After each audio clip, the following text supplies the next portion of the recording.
आज महीने का आखिरी रविवार और देश के प्रधानमंत्री नरेंद्र मोदी ने एक बार फिर मन की बात कार्यक्रम के जरिए देशवासियों को संबोधित किया। आज इस खास कार्यक्रम की 132वीं कड़ी का प्रसारण हुआ, जिसमें पीएम नरेंद्र मोदी ने अपने महत्वपूर्ण वैश्विक और घरेलू मुद्दों पर अपनी बात रखी। संस्कार नगरी वडोदरा में भी इस कार्यक्रम को लेकर भारी उत्साह देखने को मिला। शहर के वार्ड नंबर 4 स्थित सत्यम पार्टी प्लॉट में महिला एवं बाल कल्याण मंत्री डॉक्टर मनीषा वकील ने भारतीय जनता पार्टी कार्यकर्ताओं और संगठन के पदाधिकारियों के साथ बैठकर मन की बात का सजीव प्रसारण सुना। अपने संबोधन में प्रधानमंत्री ने वर्तमान समय में वैश्विक युद्ध और ऊर्जा संकट पर गहरी चिंता व्यक्त की। उन्होंने कहा कि आज की परिस्थितियां चुनौतीपूर्ण है, ऐसे में हम सभी को अफवाहों से बचकर एकजुट रहने की जरूरत है।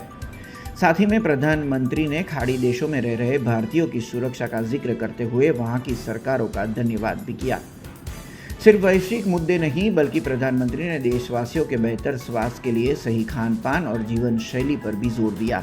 उन्होंने खेल जगत में भारतीय खिलाड़ियों द्वारा हासिल की गई उपलब्धियों की सराहना करते हुए युवाओं का मनोबल बढ़ाया। वडोदरा में कार्यक्रम के बाद मंत्री डॉक्टर मनीषा वकील ने भी कार्यकर्ताओं को संबोधित करते हुए प्रधानमंत्री के विजन को जन जन तक पहुंचाने का आह्वान किया। સભામાં મન કી બાતના કાર્યક્રમની સાથે સાથે ટિફિન બેઠક અને મોટી સંખ્યામાં યુવા મોરચાના બાળકો પણ રેલી સ્વરૂપે આવીને આજે મન કી બાત એટલે પ્રધાનમંત્રી શ્રી નરેન્દ્રભાઈ મોદીજીને સાંભળવાના છે। આમ કહેવાય કે ભારતીય જનતા પાર્ટી જ્યારે કોઈ પણ ઇલેક્શનની તૈયારી કરે છે અને આમ તો 24 કલાકમાં આમ જો ગમે ત્યારે કાર્યકર્તા તૈયાર હોય છે અને 365 દિવસ તૈયાર હોય છે, એ રીતે આજે પણ અહીંયા મન કી બાતના દ્વારા યુવા મોરચાને જાગૃત કરીને આજે એ લોકોનો પ્રવાસ પણ વોર્ડમાં હતો અને એ રૂપે એ લોકો અહીંયા આવેલા છે। આજે મન કી બાતમાં સાહેબને સાંભળીશું અને એમનું જે બાતું મળશે એ આપણે નીચે બૂથ સુધી પહોંચાડીશું।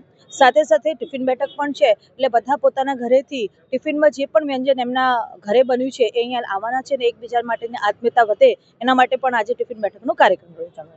हमसे जुड़े रहने के लिए हमारे YouTube चैनल को सब्सक्राइब करें और नई वीडियो की नोटिफिकेशन के लिए बेल आइकॉन को दबाएं।